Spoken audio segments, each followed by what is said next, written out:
Welcome back. We are up to video 6 now in our Create Peace and Balance workbook guide series. We are now onto the section of creating our daily routine. So obviously you'll get more out of this process, this protocol, if you'd like to call it that, the more dedication that you give to it and the more that you put into it. It's all about creating a discipline for yourself, if you like. Not everybody likes that word discipline, but a discipline is a series of actions to take that are going to move towards a better state of being for yourself, if you like, and sticking to that. And being true to yourself and dedicated to yourself and your well-being. So let me just bring up the workbook once again. Here we go. So the daily routine worksheet. You can print a number of these out if you wish, or just create some sections in a separate notebook if you wish, if you want to carry that with you. And depending on how many sessions you'd like to create for yourself during the day, I do suggest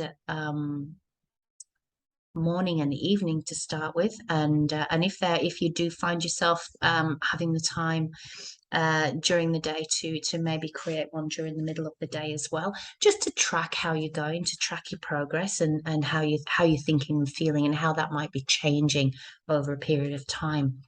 So your tapping session number one in the morning, create some space for yourself. Maybe even just 5 minutes is all you need, really. Perhaps as you're waking up in the morning, you're starting to move into your day. Tune into your waking state, how you are thinking and feeling as you wake up. So that little question there at the top of the sheet. Right now, I feel, and what is it that you feel? It could be, you could be a little bit of stress about the day that you're moving into, all of your schedule that you have planned. You could feel fearful about something that you have to tackle, perhaps. You could feel there's lots of things you can feel actually moving into your day, isn't there? If it's a positive feeling, obviously we don't really need to do anything with that. If you're starting to wake up into your days in a routine of feeling negative and anxious, then certainly jot that down. Perhaps what are you projecting into? What is it that's making you feel anxious? And build that into your little mini tapping routine that you're about to go into. Start to actually, once you've done your tapping routine, start to jot down and journal how you feel afterwards, because we often don't we don't document that part of it. Quite often we just kind of feel the release. We feel that sense of feeling better, or that tension leaving our body. Take some notes, just some brief notes about how you feel after tapping, because it's good to actually have that documented so you can go back to it later and go, okay, so when I do tap, when I do remember to tap, here's the evidence of how I felt afterwards. And it gives you more of a spurring on to keep at the practice. You might also have some thoughts, intuitions, and realizations. So you might start to see that pattern of waking up in the morning feeling anxious, and start to tune into the pattern of those thoughts. Any intuition you might have about why those thoughts are recurring, those deeper, more embedded beliefs around, quite often, again, go back to self-worth issues. any realizations that, any light bulb moments that you might be having. Jot those down as well, because it's all very, very valuable just to affirm the effectiveness and the validity and the worthwhile the worthwhileness of continuing to follow this practice. So you can do this a couple of times through the day. Look, I don't expect really, for this to be a rigid practice. You can certainly do it as a rigid practice if you really want to make big changes very quickly. But go easy on yourself. Certainly as well, I would look at definitely an evening practice to shake off the day. It's much easier to look back on your day and see where the tensions were, see where the challenges were, feel anything that you've brought through to the end of your day that you haven't managed to release throughout your day as it's been happening. And yes, so before you go to sleep, definitely at night, spend a little bit of time just washing off the day, doing some tapping to release all of that tension and those negative vibes. So we'll move on to the next worksheet here, which is, what are your obstacles? What are your obstacles that you're going to be contending with throughout this whole practice? So what is it that's going to prevent you from gaining more peace and balance in your life? I'm not here to tell you what they're going to be. These are going to be very, very personal to you, but I can share some obvious ones that have been part of my moving forward and my often abandoning my own practice at times. So I often feel like I'm too busy. I often feel like, believe it or not, I sometimes feel like, oh, that's just too big, and a little tapping around won't work in that short amount of time that I've got. So I skip over it and I don't do it. When in actual fact, the opposite is the truth. If you take just a few minutes just to tune in with yourself and allow the process to do its job, to do its work, it will bring you infinitely more of a sense of calm that is not going to build throughout your day. So take a few moments to think about what obstacles you create for yourself to stop you from doing your tapping routine. What feelings do you have about these obstacles? I often would get frustrated. I would actually have a sense of guilt at times when I let obstacles get in the way of what I know is going to be good for me. Sometimes a little bit of a sense of shame even that I allow that to happen. So what feelings do you have about the obstacles that you're creating, whatever those obstacles are, to you feeling more peace and balance and truly taking care of yourself? What's going on there? What is going on there? So, we quite often have a set of beliefs about whether we are entitled to take care of ourselves before other things that we have going on in our lives, or things, other people, other responsibilities. We sometimes feel that we're not allowed to put ourselves first. These are all things that are common that have been uncovered in client sessions that I've worked with people with. So self-worth issues are very, very strong when it comes to actually they can rear themselves up very strong and powerfully when you make a decision to take action to actually do something good for yourself. So these things can run very deep, but just notice them. write it down, notice it, and it's something that you can address and work through and work on. What can you do to remove these obstacles? Well, I think I've just started to move into that one. So notice them, write them down. Allow yourself to go a layer or two deeper with the reasons that these obstacles are there. And obviously, one thing that you can do is tap on them. So, as with all of the videos that we've spent some time going through, journal as much as you can. Write down as much of your thoughts and feelings and beliefs and tendencies and perceptions. Write it all down, because it is all perfect fodder for you to create an amazing set of routines for yourself to continue this work. And you don't have to do it every day. You don't have to, you don't have to be a slave to it. You don't have to put yourself under any pressure at all.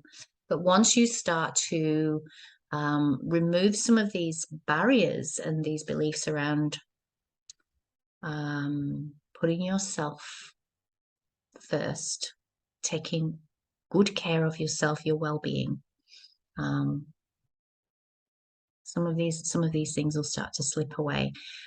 And you'll find it much easier to continue with your practice moving forward. And of course, I'm always here to guide you through sessions if you need to do that, and if that's something that you think is going to be beneficial for you. So here we touched on this in one of the earlier videos, common beliefs and feelings.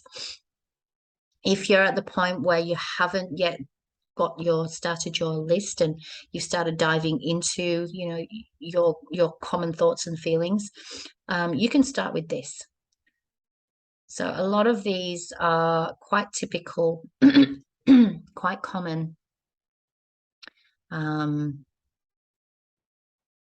attitudes, thoughts, beliefs that many people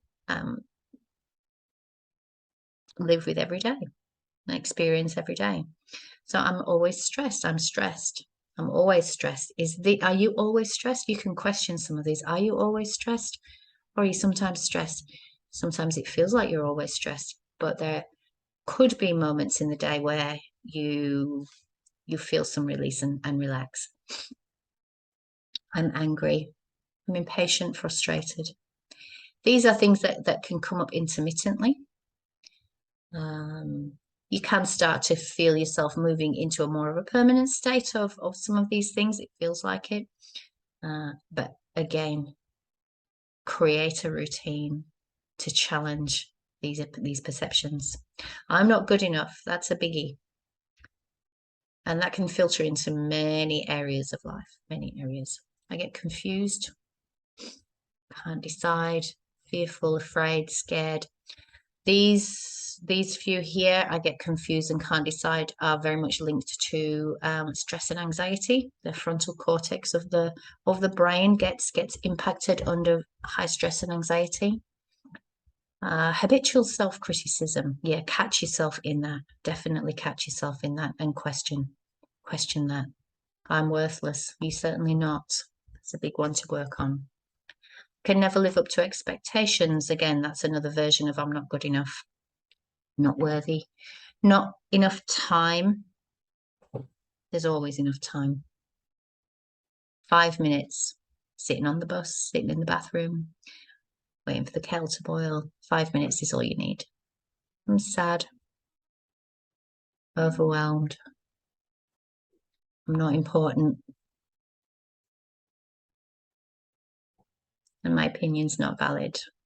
All going back to that self-worth stuff. So circle and rate any of those that apply to you.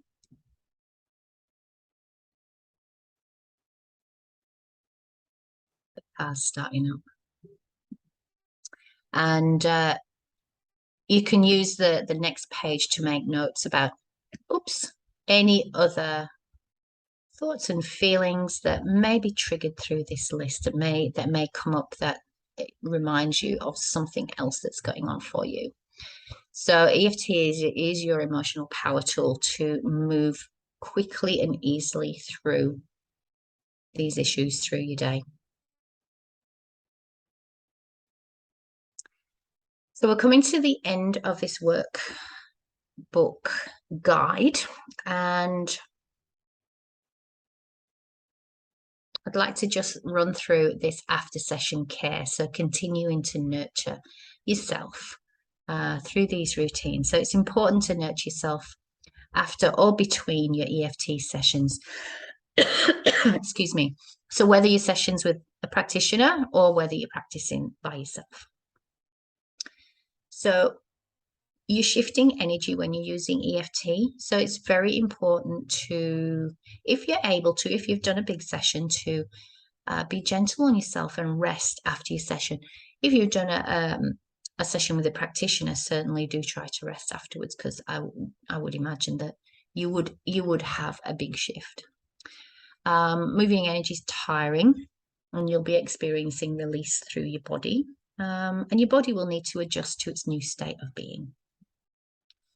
So if you're moving into your day, just be mindful of your continuing releasing process and enjoy it. Be curious of those new possibilities opening up for you, and above all, be kind to yourself. You will, as time goes on and you use EFT regularly, become more and more kind to yourself and more self-supportive. Drink plenty of water during and after your session, ideally filtered water, or non-caffeinated herbal teas are good as well. So we are energy beings, and water is the perfect conductor for releasing that which no longer serves us. Notice and acknowledge sensations in your body. So you may experience different sensations in your body after a session, and this is quite normal. You may even notice a sudden lack of feelings that you've taken for granted for quite a long time. So just notice any changes you feel without any kind of judgment. Nothing's right, nothing's wrong. It all just is. And again, perhaps journal or make some notes about the differences for your future sessions. If you feel uncomfortable, you can tap further while focusing on the sensation until it moves along. So observe any thoughts or feelings. Allow any negative thoughts or feelings the space to show themselves. They're there for a reason. They're showing you something, and they're there to be acknowledged, and they like to be acknowledged. It's very healthy for you to acknowledge them. We spend a lot of time pushing down, covering up, avoiding, and we spend a lot of energy trying not to acknowledge any negative thoughts or feelings, but they're there simply trying to protect you. Observe them and where and when they pop up. What are they popping up in response to? Is it valid, or is it a habitual thought or feeling? Just question that. Do I always think or feel that when this happens?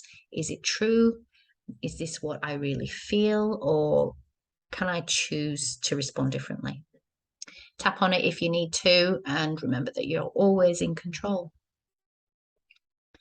So becoming curious and observing how we think, feel, and respond to life as it unfolds allows us to take the steps that we need to remain peaceful and balanced.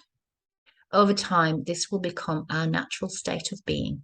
And of course, stress will still come and go, but we will no longer be stuck permanently in highly stressed states. You are the master of your existence. So that concludes our video series for this workbook as a guide to using it. I hope it's helpful. I hope you've got a lot out of this, and it enables you to continue using EFT as a supportive practice for your self-care. If you do need further support, if you'd like to book a session, if you'd like to ask any questions or have a chat with me, my phone number is in the workbook, and you can certainly drop me a text an email or give me a call, and let me know how you're going. I'd love some feedback, and I'd love to hear any of your stories around how EFT has helped you in your life. So let's stop the share here.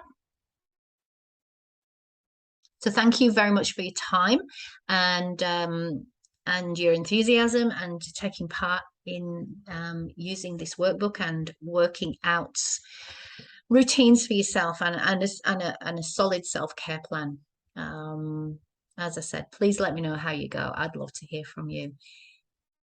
So for now, until I speak with you again, I'll see you very soon.